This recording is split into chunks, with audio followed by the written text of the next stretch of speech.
Welcome to Visionaries Global Media, your number one source for podcasting entertainment. Visionaries Global Media, envisioning excellence on a global scale. Welcome to Nattering E-Trades with Eric Friedlander.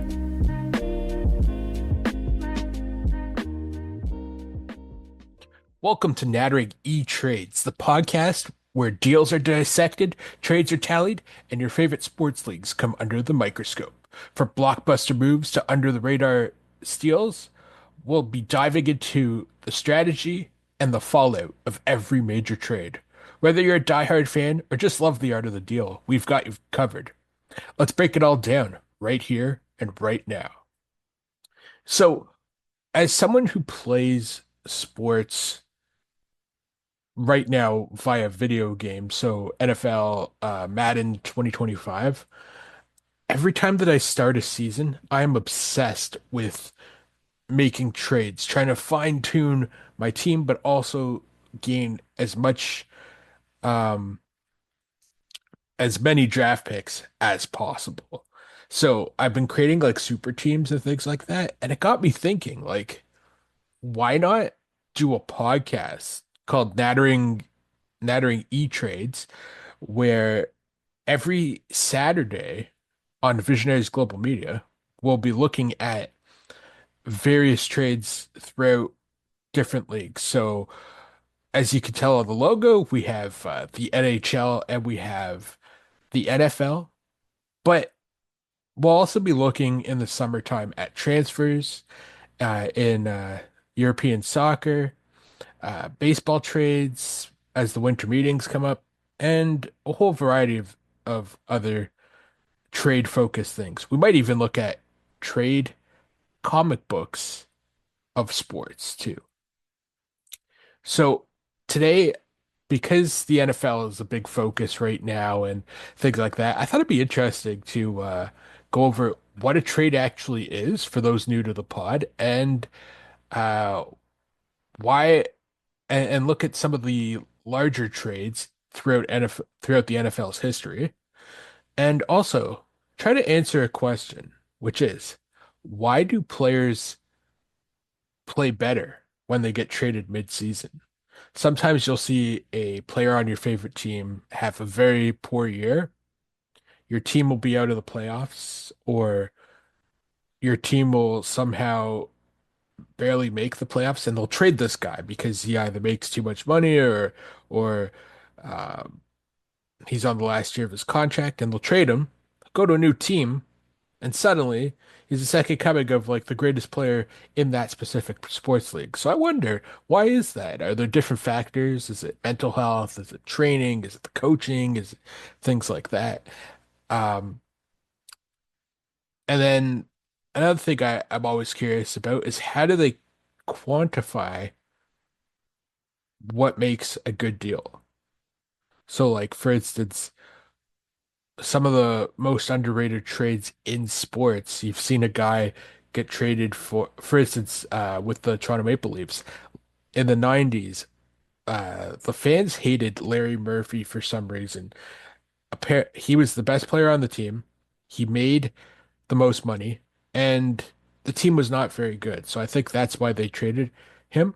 But they traded him to Detroit just before the 1997-98 season for cash considerations, which is the equivalent of just literally saying to Detroit, just pay his salary and he's yours, as opposed to being like, no, we want a couple draft picks, want a good prospect, things like that.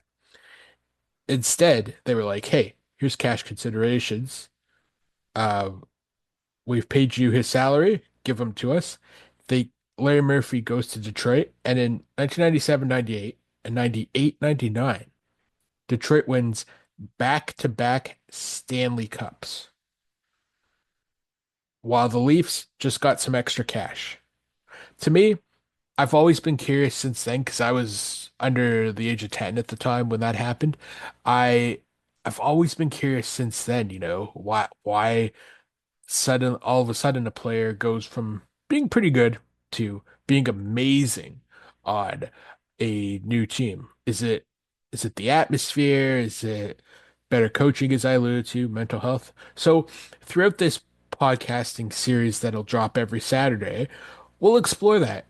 Whether it's the NHL, NBA, NFL, MLB, uh, European soccer, we'll even look at the WNBA and the PWHL. Also, for those who are listening, this is going to be a solo podcast, so I don't plan on having a co-host for this. We're going to try and record this weekly, if not every Friday, and then post it on Saturday. It'll get out every Saturday. It's just a question of will it be every Friday that I record, or will it be a different day? And I really hope you guys come along with me for the ride. So let's get into it. What is a trade in sports? A trade in sports is a transaction between sports teams where players' rights are exchanged. Trades can also involve cash and draft pick. Uh, According to Google AI, this is the definition in four different leagues: the NHL, MLB, MLS, and NBA. In the NHL, which is the National Hockey League, only players under contract or RFA players whose rights are owned by the team can be traded. Free agent players cannot be traded.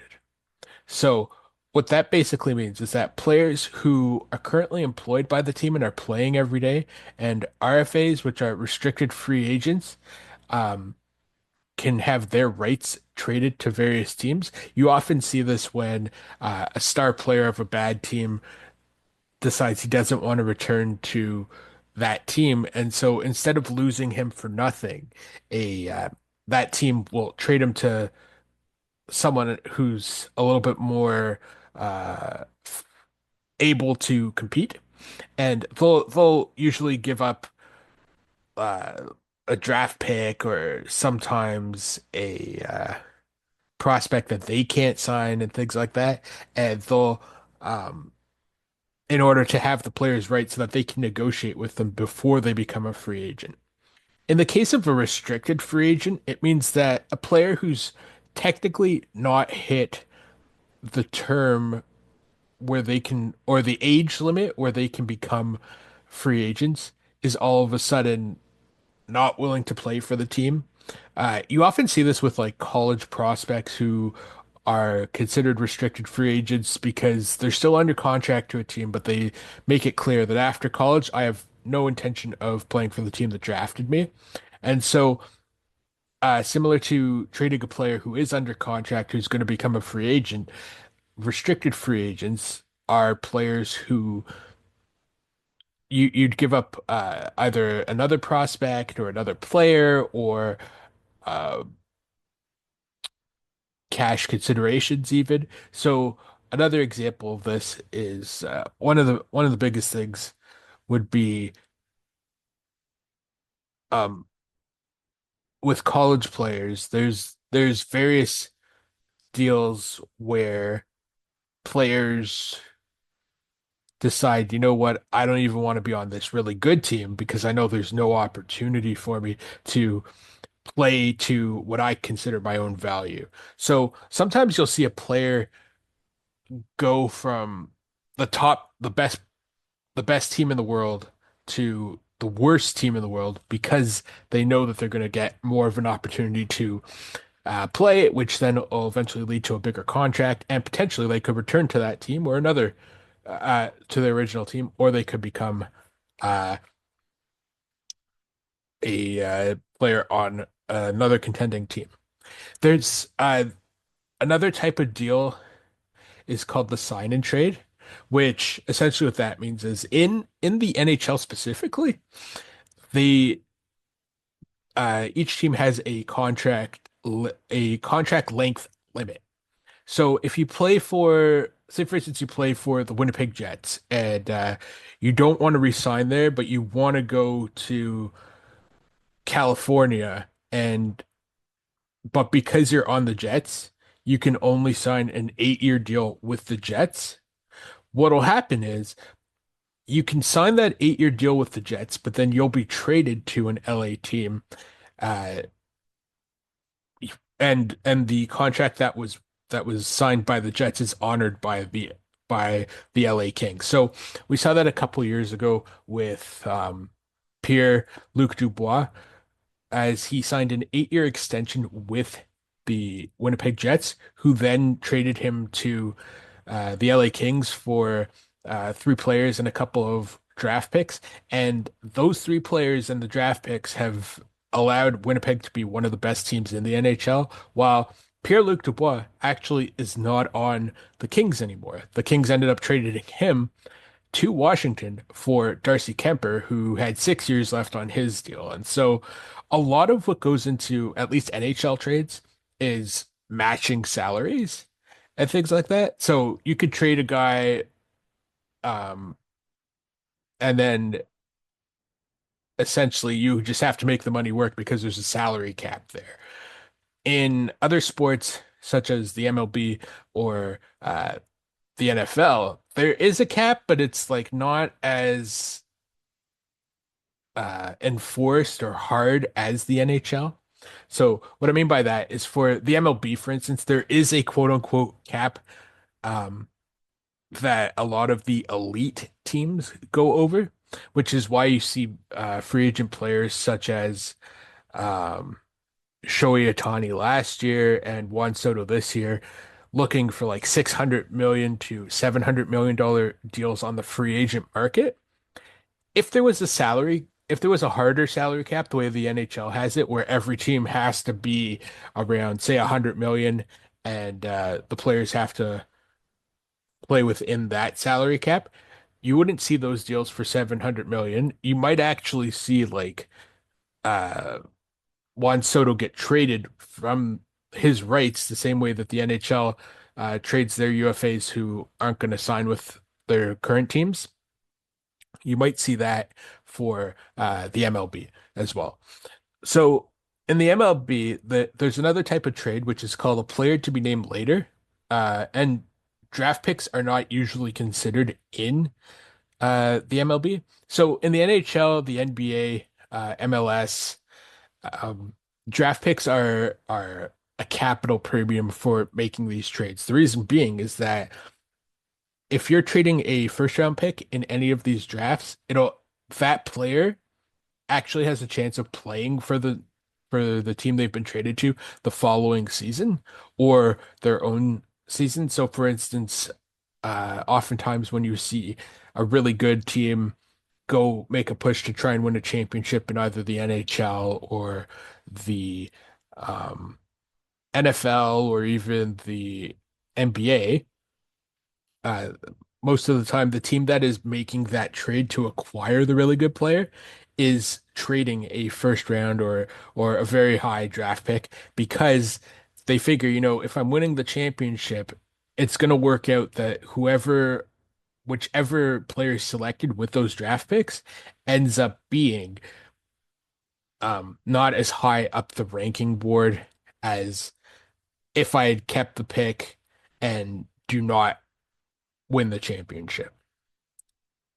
So, in other words, say for instance, if the Kansas City Chiefs make a deal with the Carolina Panthers and they want to trade for Chuba Hubbard, who's a running back. Chuba Hubbard might require them to no, the Panthers may ask for a first or second round draft pick.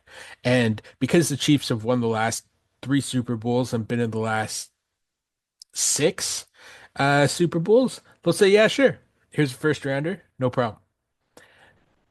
On the other hand, because they know that that draft pick is going to end up being like 30, between picks 30 and 32 for the first round, so not very high. If, on the other hand, the Carolina Panthers are like, look, we know that Patrick Mahomes is coming to the end of his tenure with you guys, Kansas City. We'll give you our first round draft picks and um, a couple of players for him. That's actually more risky for Carolina because if Patrick Mahomes in this example is over the hill and can't really contribute or he's battling injuries or something like that, even if um the Chiefs wind up winning the Super Bowl without Patrick Mahomes because of the trade, they can go into the draft and then potentially get the first or second overall pick, which would be a nightmare because then they could draft um, the next big quarterback or the next like future star in the industry. So draft picks is really huge in the NHL, the NBA, and the NFL. Meanwhile, in the MLB, the reason why draft picks aren't really considered like something that you would trade is because it's such a it the development system is so tiered that it's very rare to see like a first overall pick in an MLB draft contribute to contribute to the team that drafted them the following season. Like it happens every once in a while where if what comes to mind is like Washington Nationals, the former Montreal Expos, they drafted Steven Strasburg, a pitcher, first overall, and then they drafted Bryce Harper, I think first or second overall. Both those guys, the following season after they were drafted, ended up playing on the Nationals by like June, which means that they only were in the minor leagues for a couple of years, I mean, for a couple months, and then they began their big league careers. So in the MLB, because it's so rare for that to happen, they don't really I mean, they don't really trade draft picks because they're like, it's not really worth it, if that makes sense to you. In MLS and the NBA, draft picks are a bit of a premium too for when people make trades.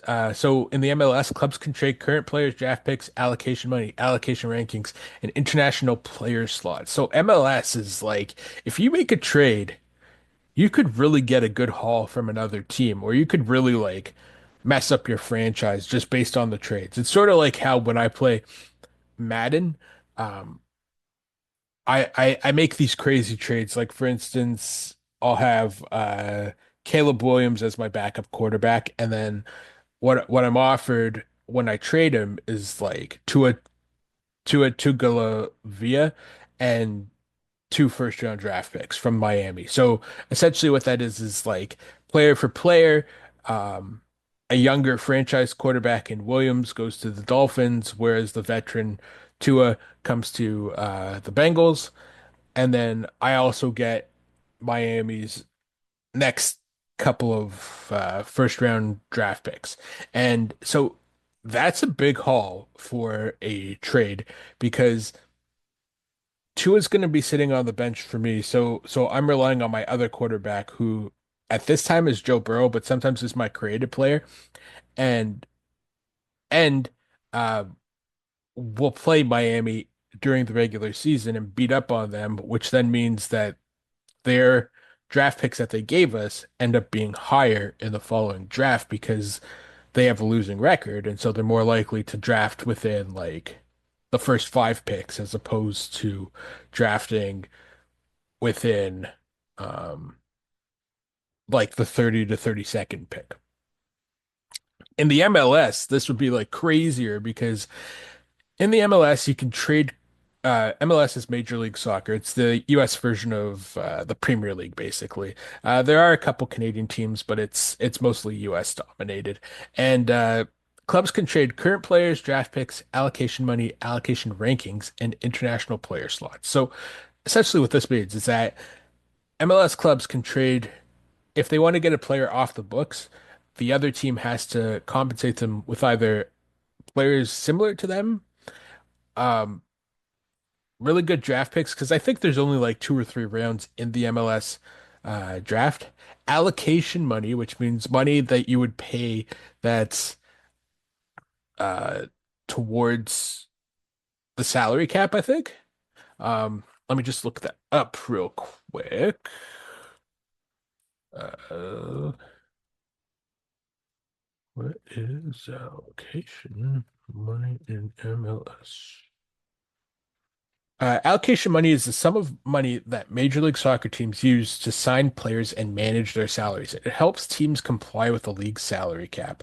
There are two types of allocation money in MLS: targeted allocation money and general allocation money. Targeted allocation money, each MLS team receives a yearly allotment of targeted allocation money, which can be used to sign or retain players or to convert a designated player to a non-designated player. Uh, the allocation money expires after four transfer windows. So this is like basically your general budget that the league allows you to have. General allocation money can be used to sign new players, re-sign current players, pay for loan and transfer fees, or reduce a player's salary budget charge. Um, so when it comes to teams making trades, interestingly enough, the MLS clubs are not allowed to trade targeted allocation money, but they are allowed to trade general allocation money. Any used allocation money uh, is removed if it's not used within the transfer window. So essentially, if you're making essentially in the MLS, if you're trading allocation money, it's allowing the new team that acquires the allocation money to go out and buy either re-sign a player, sign new players or free agents, and reduce a player's uh, salary budget charge. The other th the other thing is international player slots in the MLS because they have players coming over from all over the world. There's a rule called designated player. And so I think you can only get like three or four different designated players per team. And so when you're doing the allocation money trades, this allows you to open up a spot potentially for a international player to come in. Or if you trade an international player, you then have an international player slot, which then allows you to go out and acquire new international players. So this is a pretty big deal for the MLS, is that it allows all sorts of different trading and things like that. Um, in terms of the MLB, just to recap, NHL, you can make trades between restricted free agents, players under contract, and yeah, restricted free agents and players under contract. MLB, you can make trades with players under contract, players that can be named later, which means you can give like a big piece plus two other players who are to be named later, and then later on in this before the season ends for the playoffs, you're then allowed to pick a couple of guys. Usually it's like minor league players or minor players on your team, uh, like bench role players or extras in the bullpen who can then go to the new team.